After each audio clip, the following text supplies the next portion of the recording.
The morning mist clung to the valley, like the breath of ghosts. In the pale light of dawn, 1,000 men stirred among the tents, their movements slow, heavy, deliberate. Steel whispered as it slid across whetstones, hooves pawed the earth, and the low rumble of voices carried across the field. Somewhere in the distance, a priest muttered a prayer that few listened to. Each man was alone with his thoughts, and with the knowledge that by sunset, many would never see another dawn. This was the world of medieval battle, not the gleaming myth of chivalric romance, but a landscape of mud, fear, and exhaustion. To imagine what these battles were really like, you must first forget everything that feels clean or glorious. There were no perfect lines of knights galloping under sunlight with banners dancing like silk in the wind. Ow. There was noise, endless, deafening noise, and the stench of sweat, blood, and horses. The Middle Ages were not a tapestry of shining heroes. They were a furnace where survival and terror forged history. When an army gathered, it was less a machine and more a moving city of desperation. Peasants conscripted by lords trudged beside seasoned mercenaries. Some carried rusted blades, others nothing but sharpened sticks. There were cooks, priests, thieves, and children. War was not a matter of noble duels, it was chaos given form. The march to the battlefield could last days or weeks, through rain, hunger, and disease. Horses collapsed in the mud, wagons broke, and tempers flared.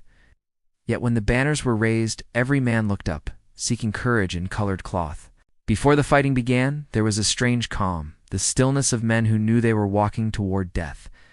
Captains rode along the ranks, shouting orders, priests blessed the masses, and nobles adjusted the straps of their armor, while glancing at the sun to guess the hour. Then came the first sound, a horn, low and distant, rolling like thunder across the field.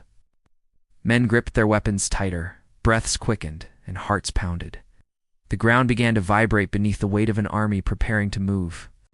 Imagine that moment, the first surge forward. The clash of iron boots on soil, the creak of leather, the groaning of wagons. Dust rises, cloaking everything in a brown haze. Arrows streak across the sky like black rain.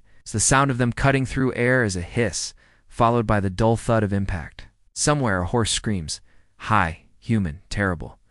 Shields splinter, men stumble, and the first bodies fall. Within seconds, the lines dissolve into confusion.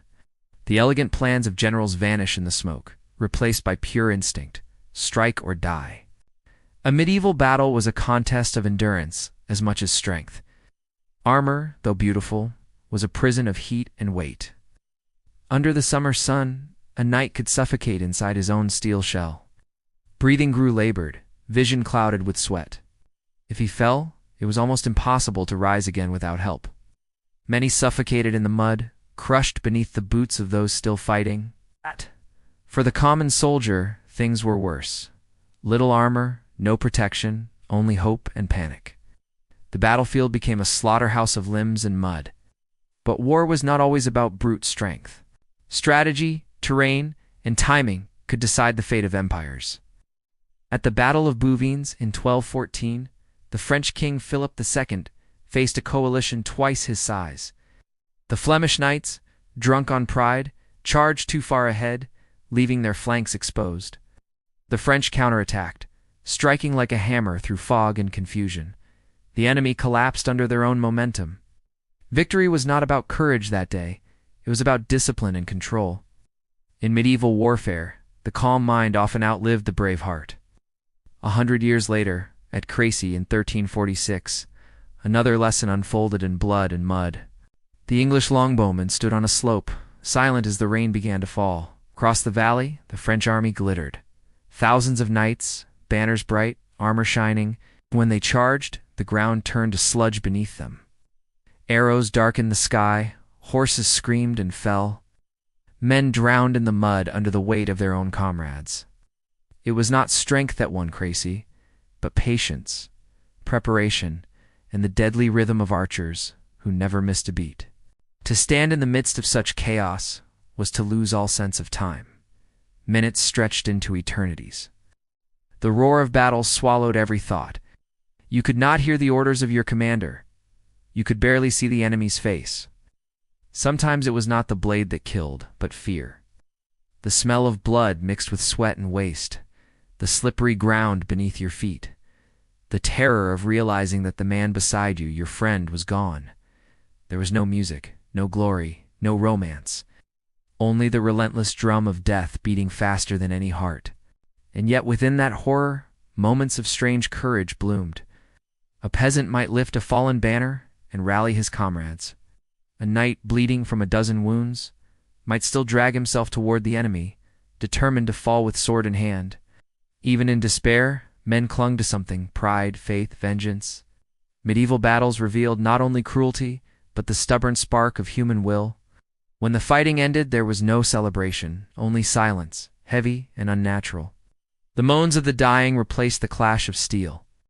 The victors moved among the bodies, finishing the wounded or searching for prisoners worth ransoming. Looting began almost instantly. Gold, armor, food, even the boots of the dead were stripped away. Honor died quietly, forgotten under piles of spoils. The air stank of blood and smoke. Ravens circled. Somewhere a child cried. The aftermath of battle was perhaps worse than the fight itself. Fields once green were churned into mud. Rivers ran red with blood. The survivors limped home, haunted by what they had seen. Some never spoke again. Others turned their stories into songs, exaggerating courage to hide trauma. The chroniclers who wrote of these battles did not describe the screams or the stench. They wrote of kings and banners, of divine will and destiny. But behind their words lay an unspoken truth. War was misery, dressed in poetry. And yet the world kept fighting. Because war was not only destruction, it was power. Each victory reshaped kingdoms, each defeat redrew maps. Bouvines secured the French crown. Crécy cemented English dominance for a generation. One day's chaos could determine a century's fate. Rulers gambled with thousands of lives as if they were dice, while peasants prayed the storm would pass their village by. For the soldiers who survived, battle never truly ended. Wounds festered, minds shattered, many turned to drink or crime. Others wandered as mercenaries, selling their swords to the next lord who promised coin. Every campaign left behind a generation scarred and hollowed. Yet humanity seemed unable to stop. Every truce was temporary, every peace a pause before the next slaughter. Weapons evolved, and so did death. By the 15th century, gunpowder thundered across Europe. The roar of cannon replaced the whistle of arrows. Fortresses crumbled under iron shot, and men who once trusted armor learned it was useless against fire. The age of the night was dying, replaced by the age of smoke and powder. But the fear, the chaos, the screams, those never changed. The myth of honor persisted. Songs were sung of heroes who rode into impossible odds, of kings who died bravely, of faith rewarded in battle. But for those who stood in the mud, the truth was simpler. You killed, or you died. The stories that reached our time are only fragments, echoes of pain told by survivors who needed meaning. Behind every legend lies the whisper of someone who simply wanted to live. So understand medieval battles, you must imagine their silence after the storm. The crows feasting on unburied dead. The widows searching the fields for loved ones. The children staring at burned villages, wondering why the sky smelled like iron. These were not moments of history frozen in glory. They were nightmares that scarred generations. Ouch. We build museums and write books, study armor, name streets after generals. Perhaps we do this to make sense of something senseless, to find order in chaos, or perhaps we remember because in some dark corner of our nature, we are still drawn to the fire that once consumed the world. Even today, standing on the grassy plains where battles once raged, you can almost hear it, the echo of hooves, the clang of steel, the fading cries of victory and despair. Beneath your feet lie the bones of the forgotten, merged with the soil that fed new generations. The land remembers even when we do not. Every rusted sword, every cracked shield, every ancient banner hidden in a museum carries a story. They are relics of human struggle, symbols of both our savagery and our resilience. The people who wielded them were not so different from us. They loved, feared, dreamed. They wanted to live. In their time, war was the only language their rulers spoke, and they had no choice but to listen. So when we speak of medieval battles, we should not speak of heroes, but of humans. Of the young farmer who swung a sword for the first and last time. Of the mother who waited for a son who never came home. The nameless thousands, buried together under one sky. They were not legends, they were lives. And yet, even from that darkness, came lessons that shaped the world. The discipline of armies, the science of logistics, the politics of survival. Medieval warfare forged the modern state itself, built from fear, necessity, and ambition. What began as chaos on muddy fields became the blueprint of nations. The echoes of those battles linger not just in history books, but in our language, our stories, even our hearts. We still use words born from war, campaign, target, strategy. We still raise flags and march to anthems, still seek honor where there is only survival. The Middle Ages may have ended, but the battlefield never truly vanished.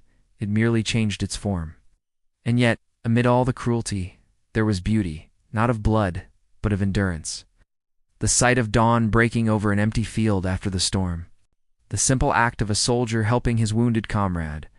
The courage of those who fought not for kings or gold, but because someone had to stand and face the dark. These moments remind us that even in the heart of horror, humanity flickers like a flame refusing to die. When you think of the Middle Ages, do not picture romance or glory.